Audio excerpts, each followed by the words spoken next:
Bonjour tout le monde. Je m'appelle Mohamed Zarouani, professeur d'économie au lycée secondaire Ibn Arfa Jdaïda Mannouba. Sous l'encadrement de M. Azaïs Bouali, inspecteur général, je vous présente cette séance télévisée organisée par le ministère de l'Éducation visant à améliorer vos préparatifs à l'épreuve d'économie au bac. Aujourd'hui, on va continuer avec notre première partie intitulée « La croissance économique et ses facteurs ». Je vous rappelle que vous avez commencé dans un premier chapitre par voir la croissance économique avec sa définition, sa mesure et son irrégularité. Puis, dans un second chapitre, vous avez commencé à voir les différents facteurs qui peuvent contribuer à cette croissance. En effet, vous avez commencé par voir l'importance d'un premier facteur, qui est le facteur travail, en montrant son importance quantitative et qualitative. Aujourd'hui, on va s'intéresser à un deuxième facteur de croissance économique, lequel, d'après vous, généralement, lorsque je pose cette question, on me répond, c'est bien le facteur capital. Oui, le capital constitue un second facteur de production, mais en tant que facteur de croissance, on va s'intéresser plus sur l'accumulation du capital, c'est-à-dire à l'investissement. Donc, on va se demander comment cet investissement peut-il contribuer à l'accroissement des richesses créées dans une économie. Mais avant de répondre à cette question, on va se rappeler tout d'abord qu'est-ce que l'investissement. Vous connaissez déjà cette notion depuis la deuxième et la troisième année. Investir au sens strict du terme consiste à acquérir des moyens de production durables. En ce sens, il correspond à une accumulation du capital technique, ou en d'autres termes, il s'agit des investissements matériels. Mais dans un sens plus large, l'investissement peut être défini comme un ensemble de dépenses immédiates permettant d'améliorer les résultats futurs d'un agent économique.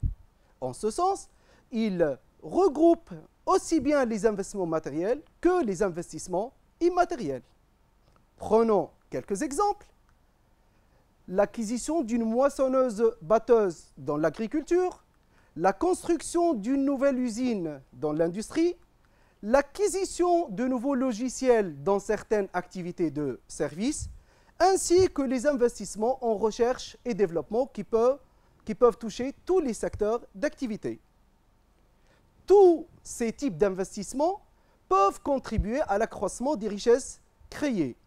Et plusieurs études théoriques et empiriques ont tenté d'expliquer l'importance de l'investissement dans la croissance économique et ont prouvé qu'il existe une forte corrélation entre l'effort d'investissement dans un pays et la croissance économique. Dans ce cadre, on va prendre un exemple concret qui met en évidence l'importance de l'investissement dans la croissance et on va prendre un exemple relatif à trois économies ayant des niveaux de développement différents, à savoir la Tunisie, la Chine et le Soudan. Dans cette activité, on nous fournit deux indicateurs, le taux de croissance du PIB réel ainsi que l'investissement en pourcentage du PIB. Rappelons que le taux de croissance du PIB réel est l'indicateur le plus utilisé pour mesurer la croissance économique et que l'investissement en pourcentage du PIB n'est autre que le taux d'investissement, qui mesure l'effort d'investissement dans une économie. Rappelons également que ce taux d'investissement correspond à la part de l'investissement par rapport à la richesse produite.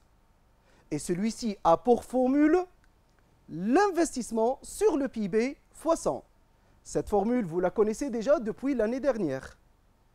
Si on revient à notre activité, et on va commencer par la Chine que j'ai colorée en vert, on constate bien que le taux d'investissement est élevé, puisque l'investissement représente 42,5% du PIB, alors que ce taux est relativement moyen en Tunisie, il représente 17,5%, et il est faible au Soudan, puisqu'il représente 7,8%. Si on passe à notre deuxième indicateur, on peut dégager les mêmes constatations. C'est-à-dire que le taux de croissance du PIB est élevé en Chine, puisqu'il dépasse les 6%. Il est relativement moyen en Tunisie, alors qu'il est faible, voire même négatif au Soudan. Vous remarquez que j'ai commencé par le taux d'investissement, puis je suis passé au taux de croissance du PIB. C'est bien parce que le lien qu'on cherche à démontrer s'oriente du taux d'investissement vers le taux de croissance du PIB. On peut constater donc que le taux d'investissement élevé en Chine s'est accompagné d'une forte croissance économique, c'est-à-dire d'un taux de croissance du PIB élevé, alors qu'un taux d'investissement moyen en Tunisie s'est accompagné d'une croissance moyenne. Par contre, pour le Soudan qui a un taux d'investissement faible, sa croissance économique est faible, voire même négative. On peut conclure donc que plus le taux d'investissement est élevé, plus le taux de croissance du PIB est élevé. Ou en d'autres termes, plus l'effort d'investissement dans un pays est important, plus la croissance économique est rapide. Ainsi, à partir de cet exemple, on a montré qu'il existe une relation positive entre l'effort d'investissement dans un pays et sa croissance économique. Cette activité nous a permis de viser un premier objectif de savoir-faire, c'est de savoir établir une relation entre deux variables économiques que vous devez maîtriser. Un deuxième objectif de savoir-faire qu'on doit maîtriser et qu'on va viser au cours de cette séance, c'est de savoir calculer et interpréter un taux d'investissement. Donc il s'agit de deux objectifs de savoir-faire qu'on doit maîtriser et qu'on va essayer d'expliquer ou bien de maîtriser au cours de cette séance. Pour cela, on va prendre un deuxième exemple, celui-ci est relatif à l'économie tunisienne, qui représente l'évolution du PIB et de l'investissement en Tunisie entre 2016 et 2019. Dans cette activité, on nous fournit le PIB, l'investissement et le taux d'investissement en 2016 et en 2019, ainsi que le taux de croissance global entre les deux années. Et on nous demande d'abord d'interpréter les chiffres soulignés. 19,3%, c'est le taux d'investissement en 2019. Et le deuxième chiffre à interpréter, c'est le taux de croissance du PIB. Quant à la deuxième question, pour compléter le tableau, on va déterminer le taux d'investissement en 2016, l'investissement en 2019 et le taux de croissance du PIB entre 2016 et 2019. Pour passer dans une troisième question, à interpréter l'évolution du taux d'investissement entre les deux années. Et pour finir, on va essayer de justifier cette évolution. En effet, on nous demande de répondre à la question suivante. Par quoi pouvez-vous justifier cette évolution? Si on commence par notre première question, pour interpréter les deux chiffres soulignés. En effet, un taux d'investissement égal à 19,3% signifie qu'en Tunisie, l'investissement représente 19,3% du PIB en 2019. Quant à l'interprétation du taux de croissance de l'investissement, celui-ci est égal à 21,3%. Donc, on peut dire qu'en Tunisie, l'investissement a augmenté globalement de 21,3% entre 2016 et 2019. Plusieurs parmi vous confondent ces deux types d'interprétation. Et donc, faites attention, il ne faut jamais confondre l'interprétation du taux d'investissement et celle du taux de croissance de l'investissement. En effet, le premier correspond à une part, alors que le second mesure l'évolution de l'investissement en pourcentage et au cours d'une période. Passons à notre deuxième question. Pour calculer le taux de croissance du PIB entre 2016 et 2019. La formule, vous la connaissez déjà, c'est bien le PIB 2019 moins le PIB 2016 sur le PIB 2016 fois 100. Après application numérique, on peut obtenir un résultat de 30,4%. Quant au deuxième indicateur à déterminer, c'est le taux d'investissement en 2016. La formule, on l'a déjà rappelé, c'est bien l'investissement sur le PIB fois 100. Et l'application numérique nous donne un résultat de 20,7%. Remarquons qu'à partir de cette même formule, on peut déterminer l'investissement en multipliant le taux d'investissement par le PIB. Et c'est le cas en 2019 où on nous demande de calculer l'investissement pour cette année. Donc, pour calculer l'investissement en 2019, il suffit de multiplier le taux d'investissement par le PIB et diviser par 100. Après application numérique, on va obtenir un résultat de 21 064,9 millions de dinars. Et à titre de simplification, on va retenir 21 065 millions de dinars. Ou encore, on peut déterminer l'investissement 2019 à partir de la formule du taux de croissance de l'investissement. Et ce, en multipliant l'investissement 2016 par 1 plus le taux de croissance de l'investissement sur 100. L'application numérique nous donne approximativement le même résultat, soit 21 065 millions de dinars. Passons à notre troisième question pour interpréter l'évolution du taux d'investissement. On constate que celui-ci est passé de 20,7% à 19,3%. Donc, on peut conclure que le taux d'investissement a diminué de 1,4 points entre 2016 et 2019. Si on finit par notre quatrième question, pour justifier cette évolution du taux d'investissement. Pour cela, on va reprendre notre formule du taux d'investissement qui correspond à l'investissement divisé par le PIB fois 100. On constate d'abord que l'investissement a augmenté de 21,3%, alors que le PIB a augmenté de 30,4%. Donc, si on compare ces deux évolutions, on peut déduire que l'investissement a augmenté moins vite que le PIB, ou en d'autres termes, on peut dire que le PIB a augmenté plus rapidement que l'investissement, ce qui a provoqué une baisse du taux d'investissement. Donc, on peut répondre à notre question. On va dire que la baisse du taux d'investissement peut être justifiée par une hausse de l'investissement moins rapide que celle du PIB. On peut répondre différemment en disant que cette baisse du taux d'investissement s'explique par la hausse du PIB plus vite que la hausse de l'investissement. Donc, à partir de cette activité, on a visé un deuxième objectif de savoir-faire que j'espère que vous maîtrisez, à savoir l'interprétation du taux d'investissement et du taux de croissance. Il faut savoir interpréter l'évolution du taux d'investissement et justifier son évolution.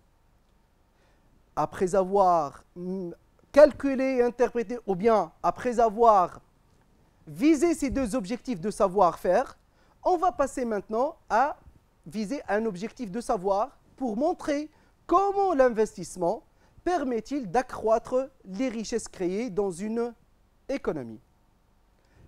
Pour répondre à cette question, on va adopter le plan suivant, c'est-à-dire que l'investissement peut contribuer à la croissance aussi bien par son action sur la demande, mais également par son action sur l'offre. Et c'est cette action sur l'offre qui fera l'objet de notre séance aujourd'hui.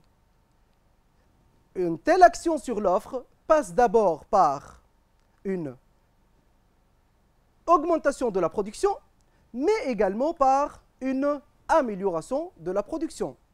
Bien évidemment, lorsqu'on parle d'accroissement de la production, on va traiter les effets quantitatifs de l'investissement. Et lorsqu'on parle d'amélioration, on va traiter les effets en termes qualitatifs. Commençons par notre premier objectif pour montrer comment l'investissement permet-il d'accroître la production. Pour ce faire, on va commencer par l'exploitation d'une activité de notre manuel. C'est bien l'activité 3, page 51. On va essayer de commencer par lire le document pour essayer de dégager les différentes idées qui peuvent nous aider à répondre à notre problématique. Commençons par lire notre activité. L'investissement contribue à accroître l'offre en augmentant les capacités productives. Ces effets diffèrent cependant en fonction de sa forme. Par nature, un investissement de capacité accroît l'offre. Il correspond à la volonté de produire plus et traduit le désir de croître de l'entreprise. Dans le cas d'un investissement de productivité, c'est la compétitivité de l'entreprise qui est en jeu. Elle est rendue possible par la diminution des coûts unitaires de production. L'entreprise peut ainsi gagner des parts de marché à l'exportation ou sur le territoire national. Quant à l'investissement de remplacement, sa croissance permet un rajeunissement du capital en accélérant le renouvellement des équipements usagés. En revanche, son recul est dangereux car il provoque à terme un vieillissement de l'appareil productif. Donc, remarquez ici que l'auteur met l'accent sur 3 types d'investissements, à savoir l'investissement de capacité qui permet aux entreprises de produire plus, l'investissement de remplacement permettant à ces entreprises de renouveler les équipements, en particulier lors d'un vieillissement de l'appareil productif, ainsi que le 3e type d'investissement, c'est l'investissement de productivité ou de modernisation qui favorise la compétitivité des entreprises à travers la baisse des coûts. Donc, on peut conclure que 3 types d'investissements peuvent contribuer à l'accroissement de la production. Récapitulant, l'investissement de capacité tel que l'acquisition des équipements supplémentaires ou la construction de nouvelles usines peut favoriser l'accroissement des capacités de production des entreprises. Donc, je vous conseille toujours dans votre argumentation n'hésitez pas de donner des exemples et des illustrations pour argumenter vos idées. Quant à notre 2e type d'investissement, c'est l'investissement de remplacement. Celui-ci permet de renouveler les équipements usés, en particulier lorsque ces équipements sont vieillis. Ces 2 types d'investissements peuvent contribuer donc à accroître ou maintenir les capacités productives, ce qui favorise davantage l'accroissement de l'offre dans une économie. Quant à notre 3e type d'investissement, qui est l'investissement de modernisation, celui-ci peut se traduire par l'acquisition des équipements plus performants, favorisant le perfectionnement des méthodes de production et par conséquent l'amélioration de l'efficacité productive des facteurs de production. Ainsi, ce type d'investissement peut générer des gains de productivité et comme on a déjà vu au cours de la section précédente, que les gains de productivité peuvent se traduire d'abord par une augmentation du volume de production, dans la mesure où l'augmentation de la productivité permet de produire plus avec la même quantité des facteurs de production. De plus, les gains de productivité peuvent se traduire par une baisse des coûts de production, puisque l'augmentation de la productivité peut se traduire par la réalisation d'un même niveau de production avec moins de facteurs. Cette baisse des coûts génère une baisse des prix qui favorise l'amélioration de la compétitivité prix et par conséquent l'augmentation des ventes sur le marché intérieur et extérieur et en particulier une hausse des exportations. Une 3e conséquence, c'est la réalisation des revenus supplémentaires. Ainsi, l'entreprise, en augmentant sa productivité, peut dégager des revenus supplémentaires. La répartition de ces revenus sur plusieurs bénéficiaires favorise en particulier l'investissement et donc la production. Donc, l'investissement de modernisation est un facteur indispensable qui favorise l'augmentation de la production. Et remarquons également que cette augmentation du volume de production peut favoriser la baisse des coûts à travers la réalisation des économies d'échelle. Rappelons que les économies d'échelle signifient une baisse des coûts moyens résultant d'une hausse de la production suite à la répartition des charges fixes sur une production plus importante.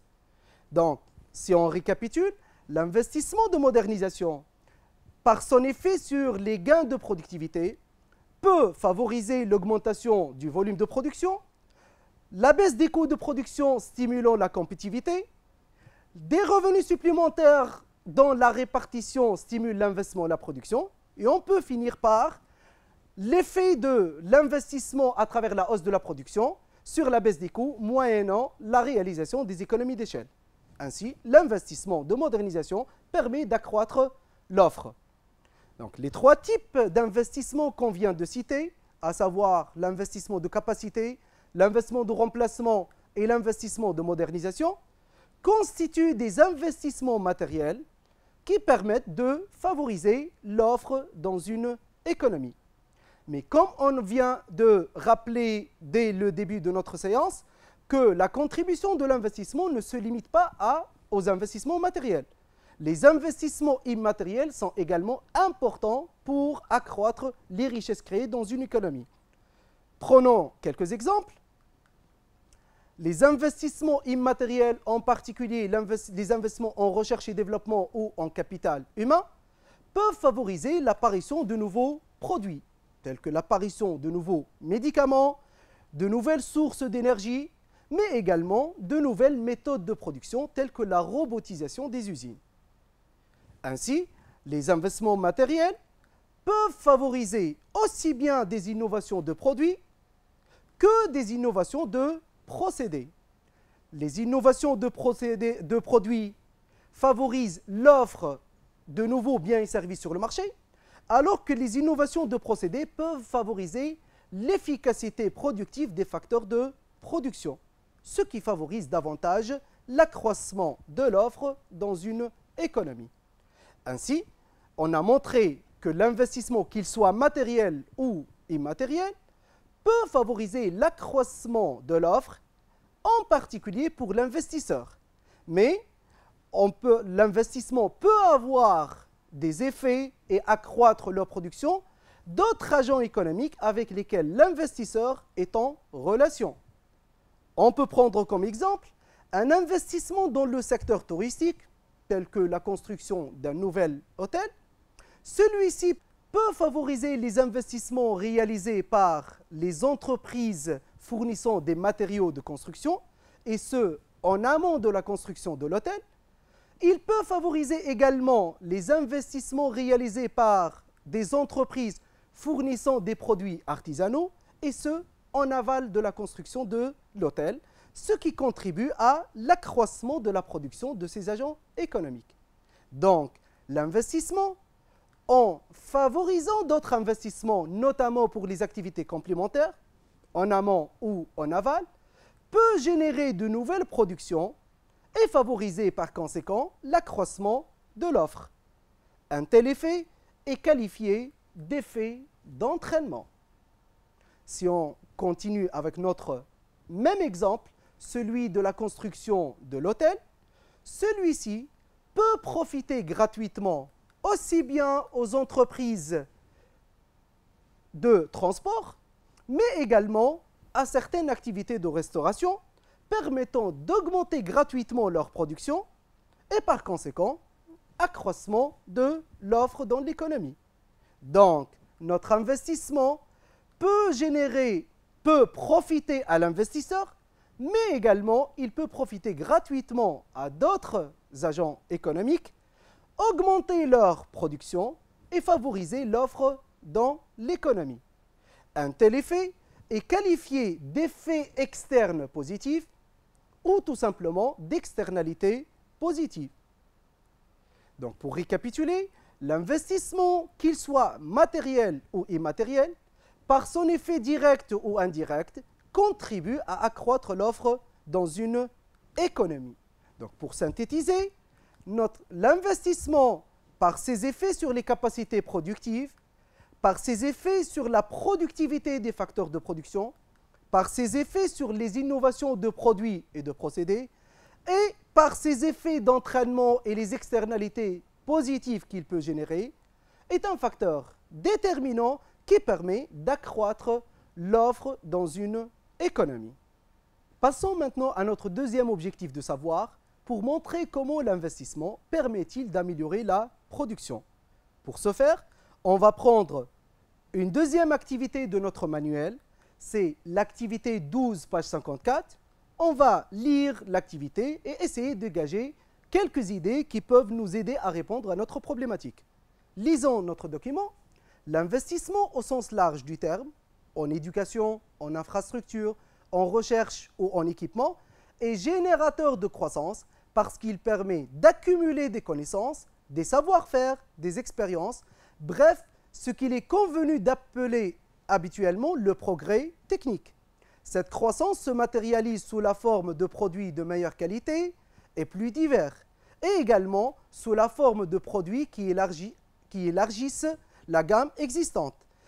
Avec cette approche, le progrès technique non seulement ne tombe pas du ciel, mais il devient l'objet d'une stratégie. Les investissements sont des moyens aléatoires car le succès n'est pas assuré. Pour ajouter quelque chose au stock de connaissances existantes, et c'est cet ajout qui produit la croissance économique. Donc, on remarque ici que l'auteur met l'accent sur l'investissement pris dans un sens large, en prenant comme exemple les investissements en éducation, en infrastructure, en recherche et développement ou en équipement. L'auteur signale que ces différents types d'investissements peuvent favoriser le progrès technique dans la mesure où ils permettent d'accroître le stock des savoirs, des savoir-faire et de l'expérience, ce qui permet de produire ou bien de fournir des produits de meilleure qualité, des produits plus divers et des produits plus différenciés qui élargissent la gamme existante. Tous ces types d'investissements favorisent donc la croissance économique. Ainsi, ces différents types d'investissements peuvent contribuer à la croissance économique à travers l'amélioration de la production. Faisons une synthèse. L'investissement, ces différents types d'investissements, qu'il s'agit d'investissement de productivité, l'investissement en recherche et développement, l'investissement en capital humain ou les investissements en infrastructure, favorisent donc le progrès technique ou plus simplement l'ensemble des savoirs et des savoir-faire qui peuvent se traduire par des innovations de produits et des innovations de procédés. Ces innovations permettent aux entreprises de fournir des produits de meilleure qualité, des produits plus diversifiés, des produits plus différenciés qui élargissent la gamme de produits existantes, ainsi que l'amélioration des conditions de l'offre et en particulier à travers l'amélioration des services après-vente. Ainsi, l'entreprise peut améliorer sa compétitivité structurelle, ce qui favorise davantage les ventes sur le marché intérieur et extérieur, et par conséquent, l'accroissement des richesses créées dans une économie. Donc l'investissement, qu'il soit matériel ou immatériel, contribue à accroître l'offre, mais également il permet d'améliorer l'offre, ce qui favorise l'accroissement des richesses créées dans une économie. Passons maintenant à évaluer nos connaissances et on va commencer par une première évaluation dans laquelle je vous demande de me répondre à la question suivante. L'investissement est-il source de croissance extensive et ou intensive? D'après vous, comment l'investissement peut être une source de croissance extensive et est-ce qu'il est plutôt source de croissance extensive ou intensive? Ou bien les deux à la fois? Rappelons que la croissance extensive et intensive que vous avez déjà vue pendant la première section correspond à une augmentation des richesses créées. Pour la croissance extensive, on sait déjà qu'elle provient d'une augmentation de la quantité de travail et de capital utilisé. Quant à la croissance intensive, elle résulte d'une augmentation de la productivité du travail et du capital. Mais est-ce que l'investissement permet de contribuer à ces deux formes de croissance? Si on prend comme exemple l'investissement de capacité, on sait que celui-ci peut se traduire par l'acquisition de machines supplémentaires ou la construction de nouvelles usines. Donc ce type d'investissement peut augmenter aussi bien la quantité de capital que la quantité de travail utilisée. Ainsi, il constitue une source de croissance extensive. Si on prend l'exemple d'un investissement de productivité, sachant que ce type d'investissement peut se traduire par l'acquisition d'équipements plus modernes, favorisant l'amélioration de l'efficacité productive des facteurs de production. Donc, l'investissement de productivité, par exemple, permet d'augmenter la productivité du travail et de capital, et donc l'investissement peut être une source de croissance intensive. Donc, pour récapituler, l'investissement est à la fois source de croissance extensive et intensive. Donc, il contribue aux deux formes de croissance, à la fois aussi bien par son effet sur l'augmentation de la quantité du travail de capital que par son effet sur l'augmentation de la productivité de ces facteurs de production. Passons maintenant à une deuxième évaluation pour vérifier si vous avez bien assimilé les notions qu'on a déjà étudiées à partir de cette activité. Dans cette activité, j'ai demandé à un de mes élèves de compléter le schéma suivant pour montrer l'importance des investissements de productivité dans l'accroissement des richesses créées, et ce, en utilisant les termes suivants. Baisse des prix, modernisation des équipements, baisse des coûts de production, hausse des exportations, hausse de la productivité. Après réflexion, il m'a répondu ainsi. Investissement de productivité, modernisation des équipements, meilleure compétitivité qui génère une baisse des prix, d'où une baisse des coûts de production, donc hausse de la productivité, hausse des exportations pour finir par l'accroissement des richesses créées. Est-ce que sa réponse est juste? On va le vérifier ensemble. Donc on remarque bien qu'il a commis quelques erreurs dans son raisonnement. Lesquelles? Donc d'abord, on peut constater que votre camarade a commis une première erreur en mettant la baisse des coûts de production après la baisse des prix. Et on sait bien que c'est plutôt l'inverse. C'est la baisse des coûts qui génère une baisse des prix. Une deuxième erreur qu'on peut constater, c'est que votre camarade a fait une confusion entre la compétitivité et la productivité. En effet, la productivité doit être placée juste après la modernisation et avant la baisse des coûts. Alors que la compétitivité, c'est la conséquence de la baisse des prix qui favorise les exportations. Donc si on corrige son mécanisme, on peut trouver donc le mécanisme suivant. L'investissement de productivité permet de moderniser les équipements, ce qui favorise la hausse de la productivité, qui peut se traduire, comme on vient de dire, par une baisse des coûts de production, permettant de réduire les prix, élément essentiel pour améliorer la compétitivité prix, ce qui favorise les ventes, et en particulier les ventes à l'extérieur, c'est-à-dire la hausse des exportations, d'où l'augmentation des richesses créées. Donc, je vous conseille toujours de bien maîtriser ces mécanismes-là pour mener une argumentation cohérente dans vos dissertations. J'espère que cette séance vous sera bénéfique. Je vous souhaite la réussite et le bonheur. Je vous remercie pour votre attention et au revoir.